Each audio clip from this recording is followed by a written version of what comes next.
ya estamos en presencia de la Canciller de la República, Cayetana Jobim. Ministra, ¿cómo está usted? ¿Qué tal, Enrique? Buenas noches. Muchísimas gracias por estar aquí. Encantada de estar acá en tu programa. Muchísimas gracias. ¿Cómo le fue por Washington? Muy bien.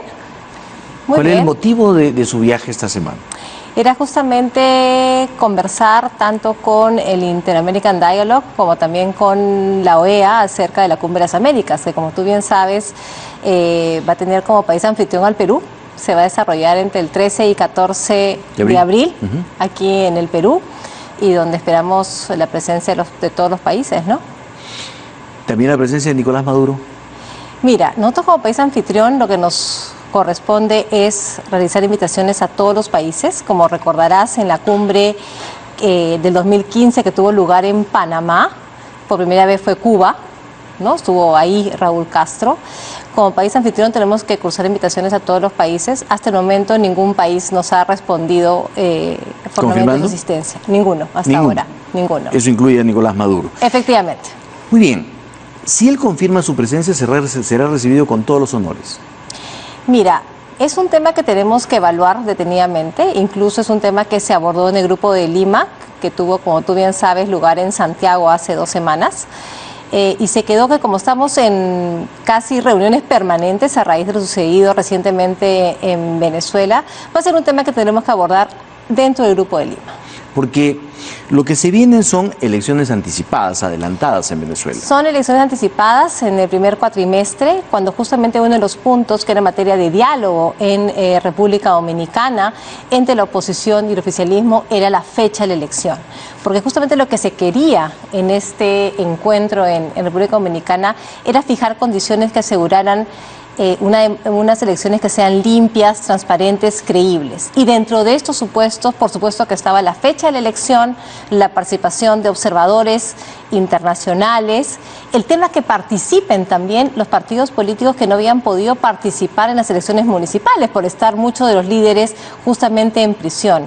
Y una serie de temas vinculados a que realmente se pudiera hablar de elecciones limpias. Esto, lamentablemente, como tú bien sabes, no se ha logrado. Y por eso es que en la declaración también que hicimos en Santiago, señalamos que si no se daban elecciones limpias, transparentes y creíbles, entonces la decisión de los países del Grupo de Lima era no conocer o desconocer esas elecciones. Porque, como usted dice, la cumbre en Lima se va a producir el 13 y 14 de abril.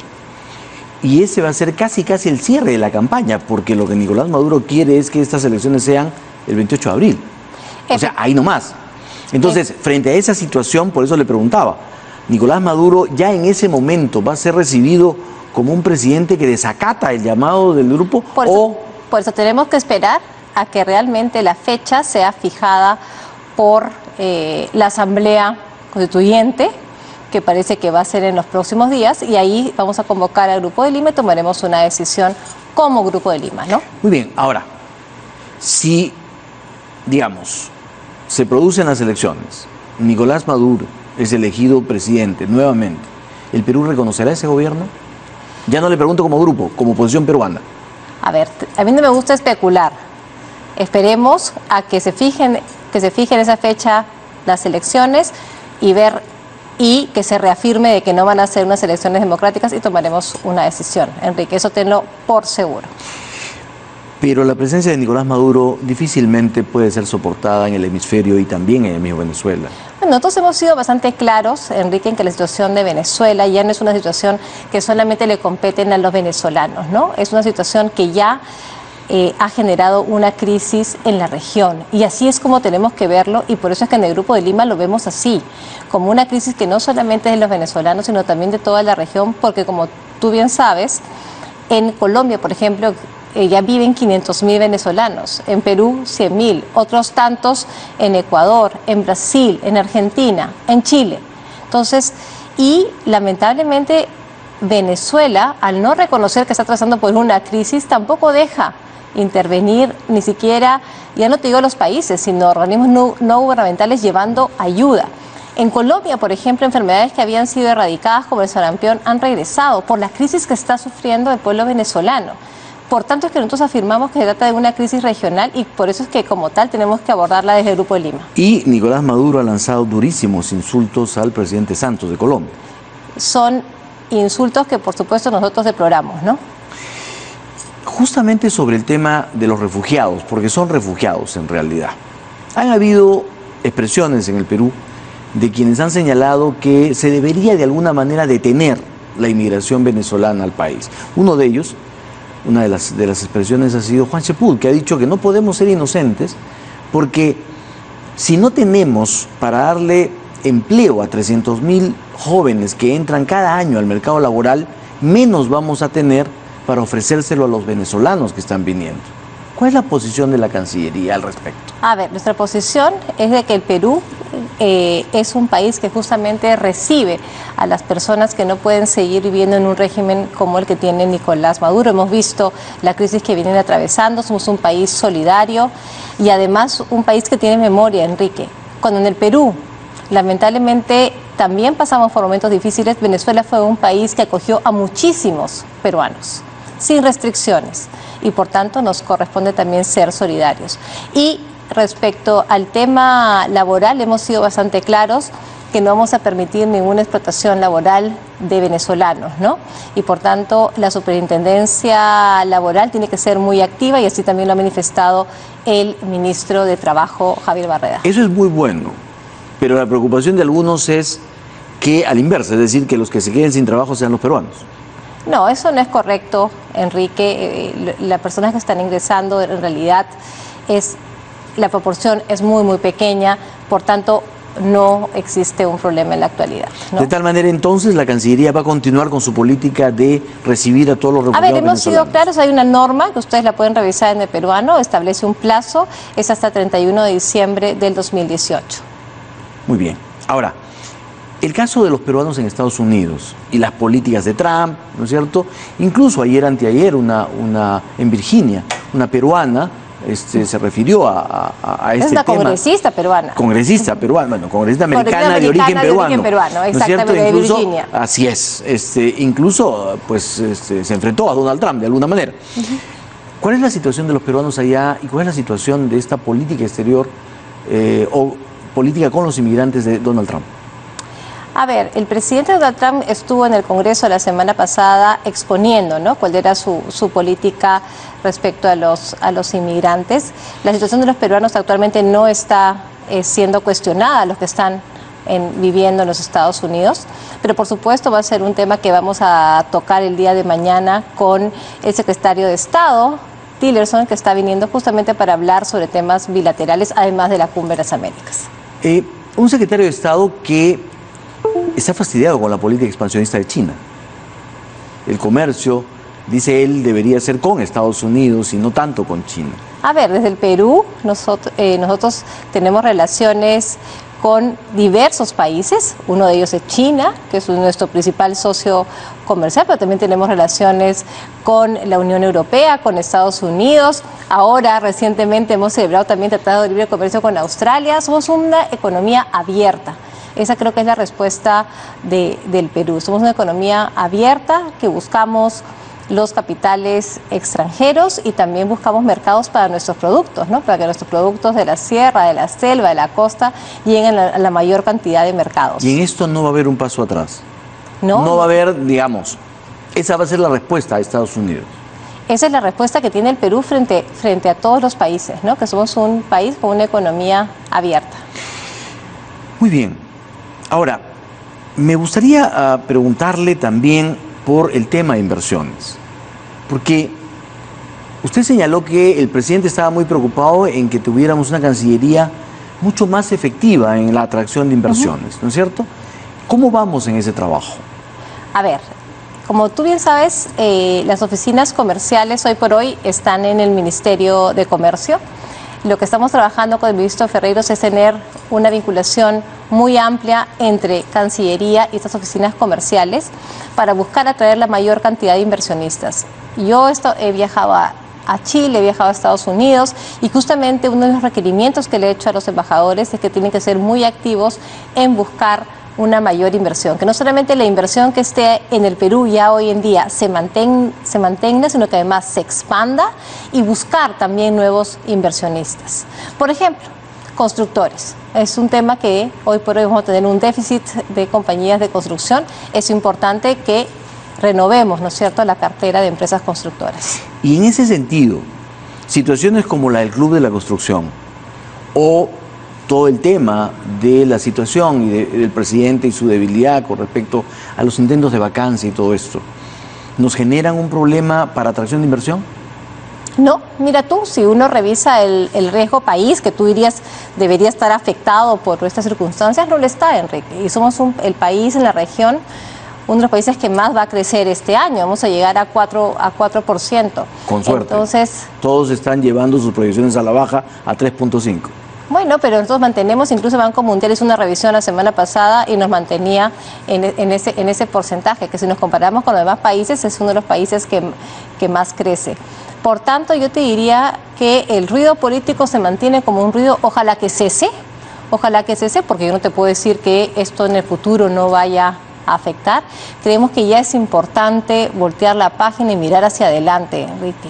Esto de tener vacancias super express cada mes no le hace bien a nadie, sobre todo cuando son temas refritos que el presidente ya aclaró en su momento. Porque nuestra imagen sí es negativa, ¿no? Hasta la frase del Papa, ¿qué le pasa al Perú que tiene expresidentes presos, perseguidos, en fin? Pero no es la percepción que tienen los países cuando yo he viajado. Yo me he reunido con un sinnúmero de cancilleres y las conversaciones han sido siempre del mismo tono de colaboración y qué más podemos, ¿no es cierto?, promover, o sea, promover juntos. Lo que usted nos dice es que no hay ningún tipo de duda, ningún tipo de condicionamiento, no hay ningún tipo de temor afuera. No, afuera no. ¿Al Perú? Afuera no. O sea, no lo he sentido. Enrique, me he reunido con aproximadamente unos 10 cancilleres. De repente porque son latinoamericanos y todos están más o menos en la misma situación. Bueno, vamos a ver. Mire la situación en Ecuador. Correa y Moreno se pelean abiertamente, ¿no es cierto? Brasil. No Colombia, ha sido, Chile. No, porque he tenido la conversación también con la canciller canadiense y al contrario, ¿no? Hemos tenido una muy buena reunión y no he expresado ninguna preocupación. A propósito, creo que nosotros creamos las preocupaciones. A propósito, ¿nuestro embajador en Canadá se queda por allá? Está nuestro embajador en Canadá, está trabajando muy fuertemente, ahora está organizando justamente el evento del PDAC, que es esta conferencia minera. Donde van la mayor cantidad de compañías mineras, también desarrolladores, está organizando, lo estamos conversando, va a venir justamente la próxima semana para poder afinar. ¿Solo para eso o ya viene con maletas por si acaso? No, esta solicitud está prevista desde hace 2 semanas. Y por tanto venimos para conversar sobre el tema de esta curiosa situación, minera. ¿no? Curiosa situación, porque él de alguna manera en ciertas ocasiones era su jefe. Es decir, cuando usted era ministra y él era el vicepresidente, cuando se iba el presidente, él era su jefe. Ahora claro. Usted es jefa de Martín Vizcarra y probablemente volvería a ser su jefe si es que alguna vacancia funciona, porque él tendría que suceder al presidente. A ver, sigue siendo mi jefe porque sigue siendo vicepresidente, ¿no? O sea, no cambió la situación. Pero podría ser presidente de la República. Permítame una pausa y regresamos, por favor. Encantada. Vamos a un pequeñísimo corte, volvemos. Ministra. ¿Por qué suspiras, Enrique? No, estoy simplemente acomodando las preguntas. Yo quería preguntarle, si usted también es de la idea que tenemos una situación tan complicada por una extrema izquierda que quiere una revolución. Esa es la justificación del presidente. ¿Solo eso justifica los pedidos de vacancia? ¿Solo eso justifica la debilidad política del gobierno? A ver, yo creo que la izquierda, la verdad es que yo no entiendo a qué está jugando. ¿Qué izquierda? Bueno, hay 2, ¿no? Están partidas también. Son 10 y 10 congresistas en el Parlamento. Nuevo Perú y Frente Amplio. ¿Tienen tanta fuerza para querer armar una revolución? A ver, yo lo que creo es que plantean estas solicitudes de vacancia nuevamente express. Una, además hay que ser súper claros en el tema, ¿no? Porque una, que es la que presenta Frente Amplio, que fue, además hay que recordar, porque parece que siempre tenemos memoria corta en el Perú. Frente Amplio es quien plantea la primera vacancia, la de diciembre, a la cual se suman Fuerza Popular. En ese momento pidió por un tema de corrupción y esa vacancia fue dejada de lado.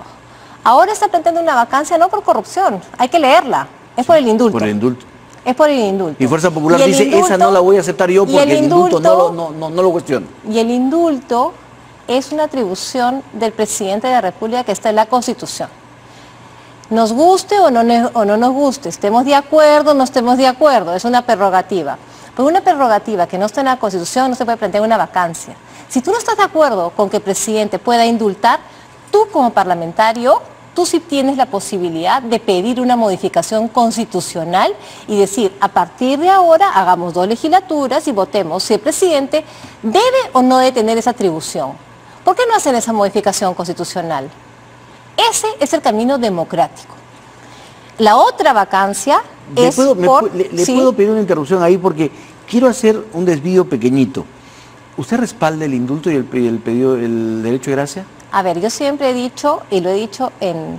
Que va a respetar la decisión del presidente. Voy a respetar la decisión del presidente. Yo sí considero que es una atribución presidencial. Perfecto. Pero, ¿por qué le hago esta pregunta? Porque si la Corte Interamericana lo cuestionara, emitiera un fallo, en cualquier sentido, ¿el Perú debería respetar esa sentencia? El Perú siempre ha sido y será respetuoso de los organismos internacionales y de la jurisdicción supranacional. O sea, debe acatarlo. A ver, el Perú, como te digo, siempre lo ha sido y no tiene por qué no serlo, ¿no? ¿Un fallo de la Corte sería una intervención en la política interna del Perú? A ver, nuevamente, también hay que tener las cosas súper claras, ¿no? Lo que la Corte está viendo es un tema de ejecución de sentencia. No está analizando si el indulto es bueno, malo, regular. Está señalando si el Perú ha cumplido con la sentencia de Barros Altos y La Cantuta, a la cual el Perú, hay que decir, ¿no es cierto?, se allanó, es decir, nunca cuestionó, se allanó. ¿Qué es lo que decía la sentencia de Barros Altos y La Cantuta? Decía que se debía procesar, investigar, procesar y sancionar. El Perú procesó al expresidente Fujimori, investigó, lo procesó, acuérdate que lo extraditaron, se le juzgó y se le sentenció. O sea, ha cumplido con todo lo que establecía la sentencia. Pero si la Corte dijera, muy bien, vamos a recomendar que se revoque ese indulto, o dijera, muy bien, el indulto no me puedo meter, pero el derecho de gracia sí, porque en el caso Pativilca debe Alberto Fujimori rendir cuentas, tendríamos que acatarlo, ¿no es cierto? A ver, yo te diría, yo no voy a especular sobre lo que va a decir o no va a decir la Corte. Vamos a esperar a lo que diga la Corte. Pero lo que diga hay que acatarlo. Eso es lo que usted nos ha dicho. A ver, lo que yo te he dicho es que vamos a respetar el derecho internacional y vamos a respetar las decisiones, ¿no es cierto?, de la Corte. Perfecto. Ajustadas a derecho internacional. ¿Usted confía en la Corte? Yo confío en los organismos internacionales y en la justicia supranacional. Muy bien. ¿Eso incluye la Comisión Interamericana de Derechos Humanos? La Comisión no es una Corte. No, pero es un organismo. Es un organismo, pero es un organismo de recomendaciones. ¿Y confía en él? En la Comisión confío, no tengo una opinión formada. Muy bien. Volvamos entonces a la otra parte. ¿La izquierda quiere hacer una revolución en el Perú? A ver, yo creo que tienen una agenda, ¿no? Una agenda que pasa por modificar la Constitución del 93, siempre la ha tenido. Sí. Y yo creo que si hemos sido tan exitosos, y tú creo que compartes esa opinión, en estos 25 años, es justamente porque hemos tenido una Constitución que nos ha permitido tener estabilidad, nos ha permitido mantener un ciclo democrático de muchísimos años, una continuidad de gobiernos democráticos, y además nos ha permitido un sistema económico que ha permitido, y eso hay que decirlo, reducir la pobreza abiertamente. Muy bien, pero... La pobreza, recordemos, estaba alrededor del 50%, hoy es 20%. Muy bien. Sí es cierto que no solamente son grupos de izquierda, hay grupos de centro que también quisieran reformar la Constitución. Y no se puede negar que en el Perú hay grupos que también son violentistas, hay grupos que son... Pero es muy alto el porcentaje de peruanos en las encuestas que ve al gobierno mal, que además pide la salida del presidente, que además pide que esté en contra del indulto. Es que toda esa gente, ese 50 y tantos % que está contra el indulto, o que ven al presidente tan débil, todos son de izquierda y todos quieren la revolución y todos quieren tumbarse al presidente. A ver, varias cosas, Enrique, en tu pregunta. La mayoría ha dicho que está de acuerdo con el indulto. Eso es lo que ha dicho la mayoría. Ya no. Ya no. Ya no. La mayoría cree que para ese indulto hubo una negociación debajo de la mesa entre Pedro Pablo Kuczynski y Kenji Fujimori. Y además, el presidente... Cuando la pregunta, ¿está de acuerdo o no? El presidente ayer la gente dice que está de acuerdo. De propia boca ha dicho, eso fue un pedido de Kenji. O sea, lo ha dicho. No lo ha dicho así. Así de claro. No, él me lo pidió hace tiempo, lo dijo. Bueno, como le piden muchísimas personas, se le pide al presidente de la República mediante cartas que por favor indulte a fulano sí. o cual familiar. Pero mi pregunta era, toda esa porción eso no quiere de peruanos, decir que ha habido una negociación. ¿Usted cree es un salto, has dado bueno, 3 saltos. Es la percepción y las encuestas están ahí. Cerca del 80% cree que hay una percepción, percibe que hubo una negociación. Y eso no lo digo yo, están todas las encuestas. Pero a lo que iba no fue así, y tú sabes que la percepción no es la realidad. Pero a lo que iba es, toda esa cantidad de peruanos, ¿cree usted que quieren una revolución de extrema izquierda y están metidos en el lío de la papa? ¿Estamos en eso todos los peruanos? A ver, lo que tenemos es información de que han habido grupos, ¿no?, de izquierda que han estado asusando en el tema de la papa. Eso es la información que se tiene. ¿Y por qué el Estado, ya voy a otra parte, por qué el Estado se dedica a comprar y a comprar la producción, no solamente de papa, calculo que después si sale el maíz comprará maíz y si sale quinoa comprará quinoa? ¿A usted le parece bien que el Estado compre las producciones excedentes? Esto ha sido un tema coyuntural producido, Enrique, por el tema del fenómeno del Niño. ¿Pero está bien? Eso es lo que ha meritado que se compre, porque ha sido producto no de un tema del mercado, sino debido justamente a un desfase producido por el fenómeno del Niño costero que nos afectó a todos. En otras épocas nos pasó lo mismo con el arroz. Pero no fue producto del fenómeno del Niño. Muy bien. Fue un tema de sobreproducción. Siempre habrá una justificación para la sobreproducción. Aquí la justificación es que fue producto, o sea, esos son temas que vienen del tema del fenómeno del Niño costero. Entonces, por ello. ¿Cree usted que estuvo bien hecho? Porque vino lo que pasa es que viene de un tema que tú no puedes controlar, Enrique. Lo que pasa es que ha calzado la producción de la sierra con la de la costa cuando debían estar desfasadas. El fenómeno del Niño costero hizo que las dos producciones se dieran al mismo tiempo. Eso no ha sido un tema del mercado, ha sido producto justamente del fenómeno del Niño costero. Entonces, por un fenómeno climatológico tú no puedes afectar a una población. Eso ha sido la interpretación del Estado y creo que es una interpretación correcta. Ergo, para ustedes, los reclamos de los productores eran perfectamente justificados basados en el fenómeno del Niño. A ver, los reclamos pacíficos siempre van a ser, ¿no es cierto?, escuchados. Nosotros no estamos de acuerdo con la violencia ni con lo que hemos visto. Ministra, ¿está usted de acuerdo con un control de fusiones en el Perú? A ver, es un tema bastante debatible. Ya como canciller no me vas a poner a discutir ese tema que le corresponden al ministro de Economía. Sí, tiene usted toda la razón, pero ¿sabe por qué le hago la pregunta? Porque decisiones como esas podrían generar un problema para la promoción de las inversiones. A ver, hay muchos países, Enrique, yo creo que es importante el debate, ¿no? Tú acuérdate que en el Perú los monopolios no están prohibidos el abuso de posición de dominio. Y eso está claro. En el tema de control de funciones yo creo que merita hacerse un debate amplio. Hay muchos países que recogen, ¿no es cierto?, el control de fusiones. Hay muy pocos que no somos uno de esos países. Es un tema que también a nivel de la OCDE se viene estudiando y evaluando y yo creo que es importante hacer este debate, de repente un seminario con justamente especialistas de la OCDE puede ser bastante útil para ver qué posición tomar. ¿Está de acuerdo? ¿Estaría de acuerdo con una ley de control de fusión? A ver, lo que yo pienso o deje de pensar, ¿no es cierto?, creo que es indiferente. No, justamente por lo que usted está diciendo. Si en la OCDE se discute, si a nivel internacional se discute, si a nivel internacional se discute y llegamos, ¿no es cierto?, a la conclusión que es lo mejor para el país, se adoptará. Pero hagamos un debate. Perfecto. Ministra, muchísimas gracias por su presencia. No, imagínate. Enrique, vamos a ver qué ocurre. Bueno, cada semana ocurre algo. No, pero mañana mira, es después de, no sé, casi 10 años viene un secretario de Estado americano al Perú, más un secretario de Estado que ha estado en el Perú, ¿no es cierto?, en los años 70, alguien que quiere mucho al Perú, fue el primer país que visitó. creo que demuestra la visita de un secretario de Estado americano cómo es que nos ven en el exterior, ¿no? Porque en su primera gira latinoamericana escoge al Perú para visitarlo, ¿no? No solamente por el cariño por haber hecho la visita, sino también porque es un país que ofrece bastante buenas cosas para el exterior. Vamos a ver qué nos dice y qué mensaje nos trae. Muchísimas gracias por su presencia. Gracias.